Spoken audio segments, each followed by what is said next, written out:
Mesdames et messieurs, bonsoir et bienvenue sur Sahel TV. Tout de suite, les principaux titres de ce journal. Début du dépôt des dossiers de candidature pour les élections législatives. Les candidats se bousculent au portillon.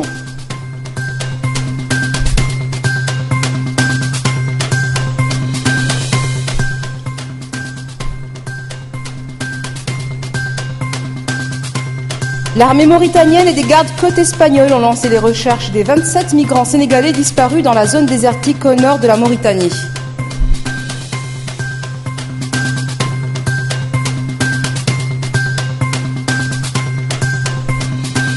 Kumba Gawlo, musicienne sénégalaise, lors d'une conférence de presse à Nouakchott sur l'African Tour 2018 de l'extérieur de la Mauritanie, on entend beaucoup de messages négatifs alors que le pays se développe.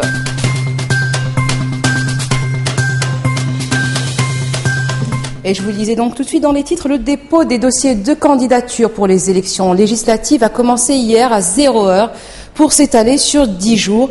Les candidats se bousculent devant la Commission nationale électorale indépendante. Chacun veut être le premier ou la première à déposer son dossier. Les échéances électorales à venir constituent un rendez-vous important pour tout le pays. Des coalitions ont été formées pour la circonstance et le mot boycott semble révolu cette fois-ci. Un reportage de Séré Sidibé.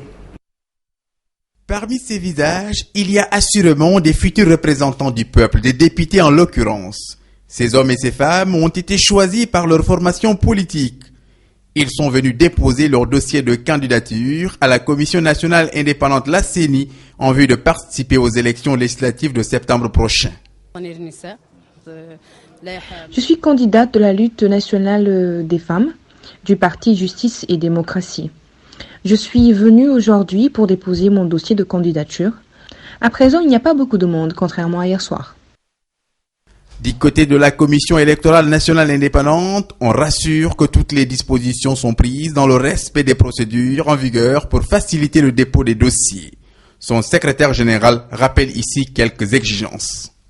Les dépôts des dossiers, il faut obligatoirement que les déclarations de candidature soient faites au nom des partis politiques.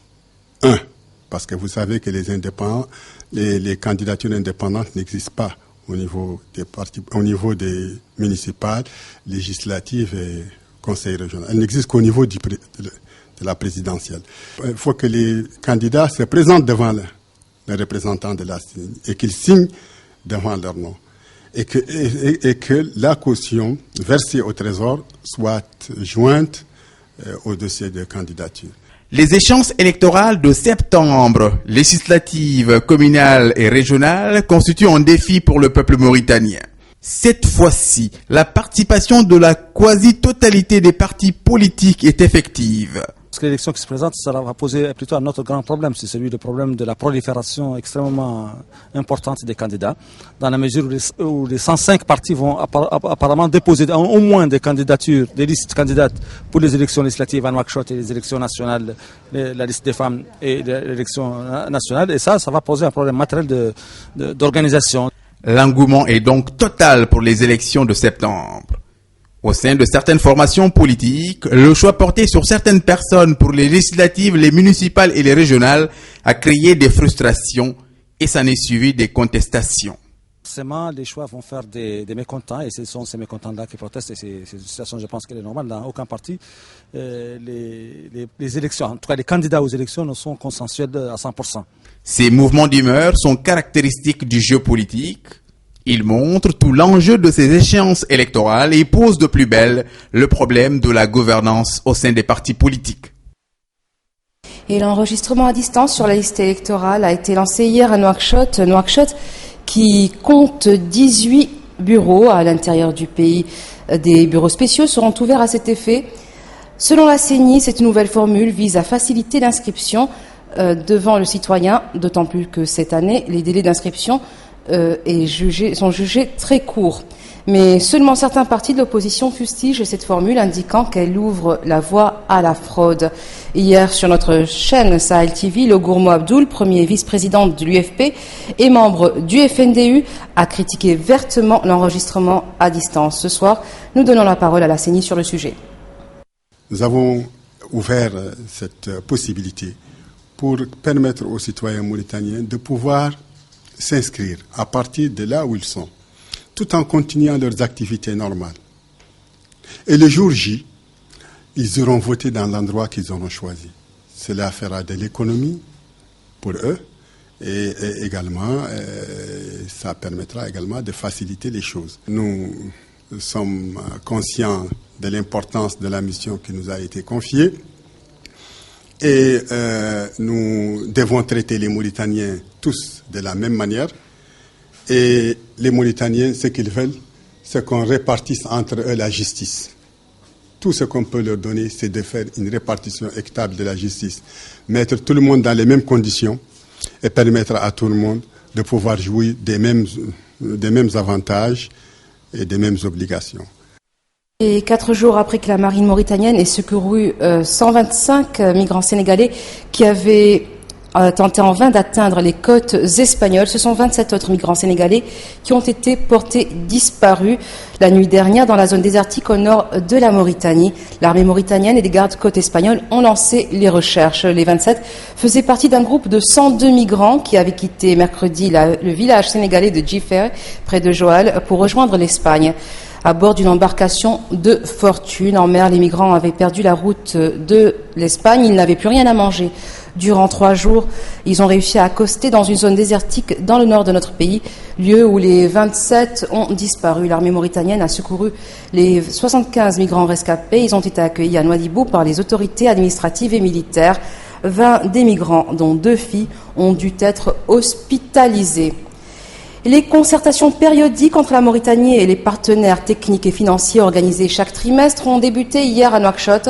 L'ordre du jour comportait l'examen de l'état d'avancement de la mise en œuvre de la stratégie de croissance accélérée et de prospérité partagée, ainsi que la situation agricole et pastorale dans le pays. Cette rencontre constitue un cadre de concertation et de coordination entre la Mauritanie et ses partenaires au développement visant à faire l'état des lieux de l'avancement des stratégies communes engagées afin d'impulser le processus de développement national. Et Mauritania Airlines va devenir dès l'année prochaine la première compagnie africaine à exploiter l'Embraer E175. La compagnie mauritanienne vient de conclure une commande ferme portant acquisition de 2 Embraer E175.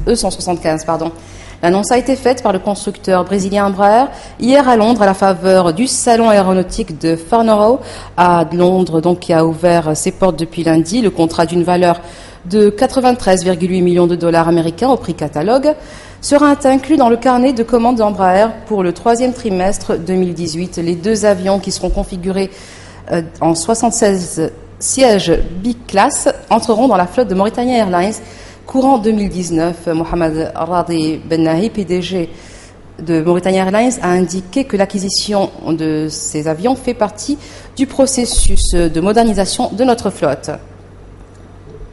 Et Coumba Gawlo, la diva sénégalaise, est à Nouakchott. L'ambassadrice de bonne volonté des Nations Unies et actrice engagée pour la cause des femmes et des enfants en Afrique organise la deuxième édition de l'événement African Tour 2018 cette année dans notre pays du 18 au 21 juillet.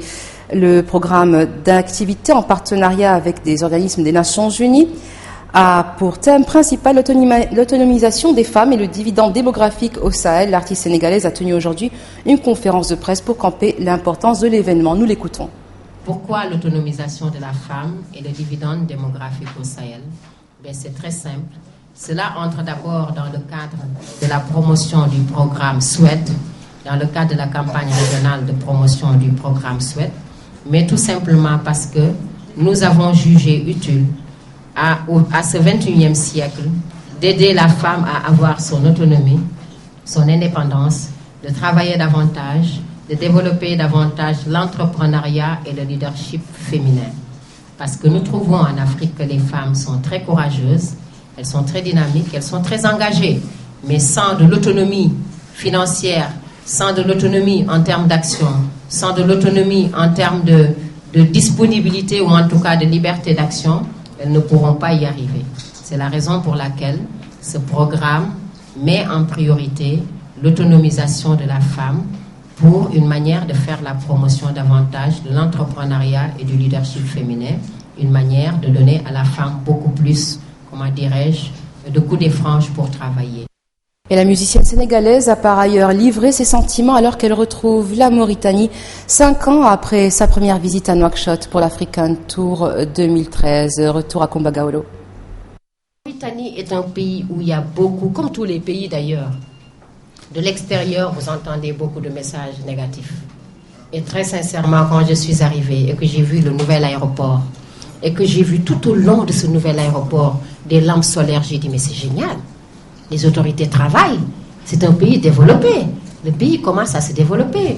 Je vois de grandes routes propres. J'ai vu de grandes routes propres. Maintenant, tout n'est pas beau, tout n'est pas moche. Comme dans tous les pays du monde, même les plus développés. Il y a de bonnes choses, il y a de mauvaises choses. Il faut voir les bonnes choses, les féliciter, les mauvaises choses, les critiquer et essayer de les améliorer. Donc je pense qu'il faut avoir cette vision positive de la vie pour développer la vie. Mais tout ça pour vous dire que j'adore ce pays. J'en suis tombée, comment dirais-je, folle amoureuse. Quelqu'un me disait, c'est Mouna, je pense, qui m'avait promis ça, et Ahmed Abba, son mari, qu'ils allaient me trouver un mari mauritanien. Et ça, j'attends. Ça, j'attends, et j'ai dit, je veux bien un mari mauritanien. Nul doute que la concurrence sera rude, à bon entendeur, salut. Les Mauritaniens sont-ils fâchés avec le temps, les retards au travail, les rendez-vous manqués? Le non-respect des délais constitue des pratiques courantes sous nos tropiques. Dans notre vie de tous les jours, au sein de nos administrations, à l'école et autres lieux publics d'accueil, le constat est le même. Nos compatriotes ne sont pas ponctuels. La plupart du temps, ils accusent du retard s'ils ne ratent pas tout simplement leur rendez-vous. Ndeiso Sidi nous fait le point sur cette situation. Dans l'impossibilité d'arrêter le temps, il faudrait peut-être s'arrêter un moment pour se poser la question qui s'impose à nous tous de nos jours. Qu'avons-nous avec la ponctualité ? En effet, l'une des mauritaniseries que nous avons presque tous en commun, c'est bien celle de ne jamais, mais jamais être à l'heure à nos rendez-vous. Ce laxisme ambiant est présent partout chez nous. Réunions, colloques, rencontres avec de hautes autorités, tête-à-tête, mariages, baptêmes, soirées de gala et même conférences de presse. Pour les adeptes de l'heure exacte, un calvaire au quotidien, car contraints de meubler le temps en attendant les sempiternels retardataires qui souvent ne prennent même pas la peine de s'excuser. Jamais les Mauritaniens ne pourront se départir de cette mauvaise habitude. C'est un état d'esprit qui nous habite. Vous-même, vous constatez que je suis victime de cela actuellement. Depuis plus d'une heure, j'attends quelqu'un. Il n'a même pas eu l'amabilité de m'appeler. Enfin, moi aussi j'ai fait pareil. C'est devenu normal. Le pire, c'est que ce mal tant décrié semble devenir une pratique banale dans notre société, au point qu'on entend parler souvent de l'heure mauritanienne pour faire allusion, l'ironie à la bouche, à ce manque de ponctualité devenu malheureusement une des caractéristiques phares chez l'homo mauritaniense. Un problème que nous vivons et qui est grave, car nous voulons développer notre pays et un pays ne se développe pas avec le retard. Et c'est partout. Ce n'est pas seulement dans telle ou telle direction. N'importe où, dans toutes les directions. Et même nous avons des problèmes maintenant avec même les étrangers qui sont là. Eux aussi, ils ne respectent pas l'heure. Mais c'est grave. Ils ont pris l'habitude.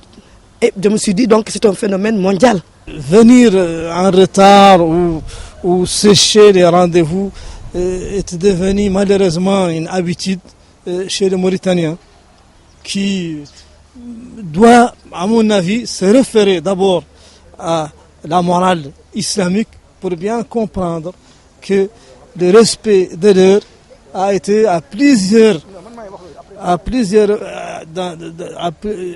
reprises recommandé par l'islam, recommandé par la tradition prophétique et recommandé par les bons usages.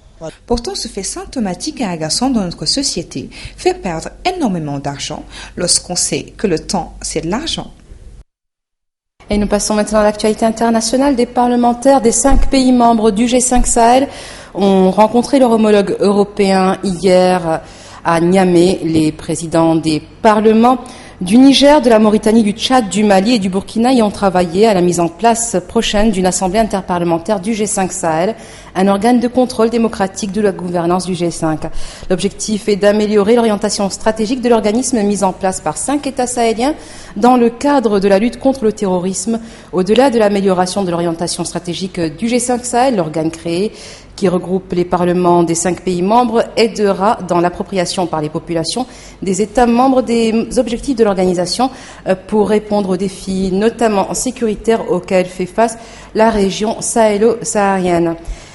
La Cour d'appel de Dakar rejette aujourd'hui les demandes de nullité de la procédure et de libération d'office de Khalifa Sall, qui a été condamné en mars à 5 ans de prison faute d'obtenir la libération de l'édile.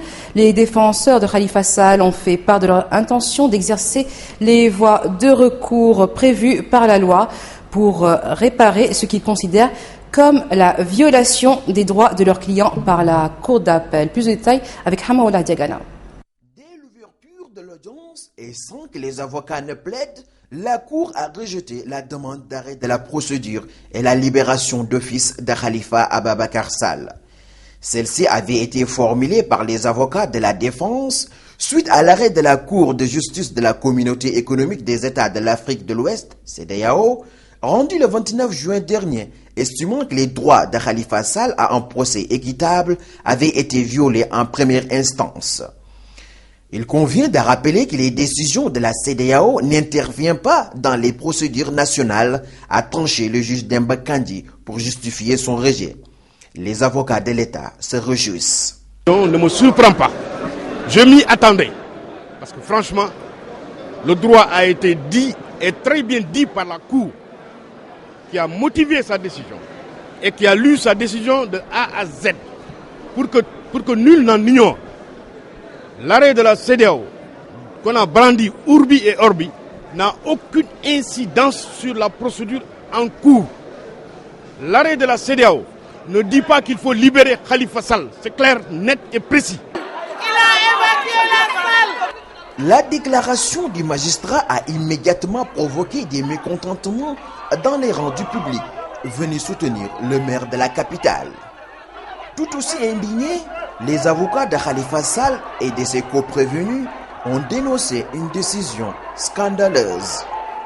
C'est grave, parce que cette affaire est suivie avec beaucoup d'attention par le Parlement de la CEDEAO, par les chefs d'État de la CEDEAO et par la Cour de justice de la CEDEAO. Moi, je ne serais pas surpris si, d'une façon ou d'une autre, le Sénégal ne fasse pas partie des prochains juges de la CEDEAO.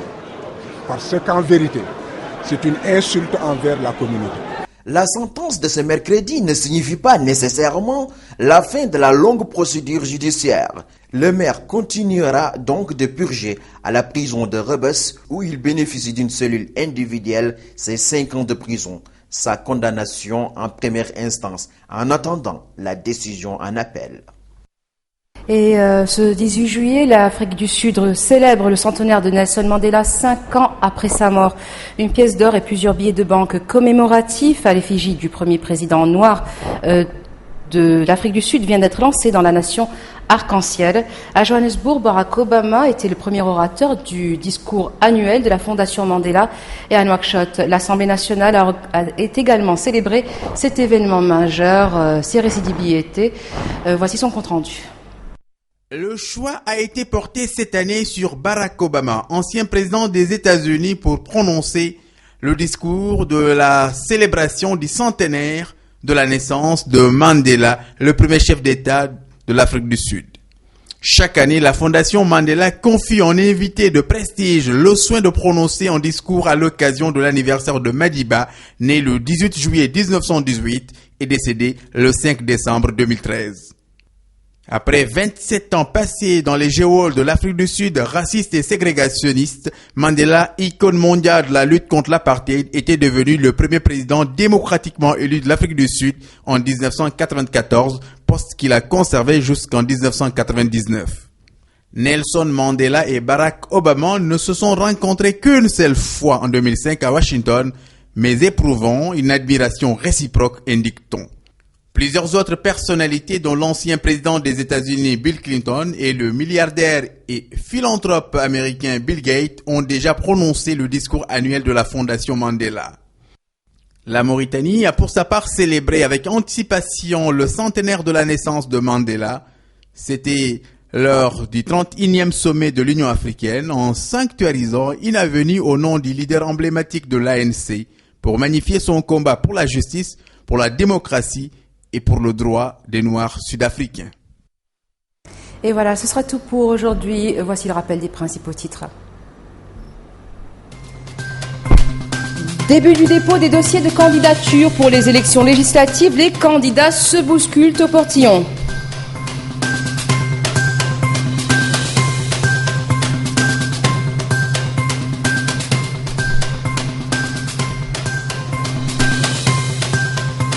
L'armée mauritanienne et des gardes-côtes espagnols ont lancé les recherches des 27 migrants sénégalais portés disparus dans la zone désertique au nord de notre pays.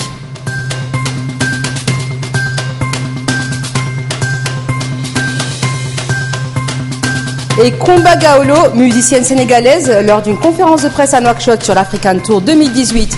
De l'extérieur de la Mauritanie, on entend souvent des messages négatifs alors que le pays se développe. Et merci d'être resté avec nous. Excellente fin de soirée sur Sahel TV.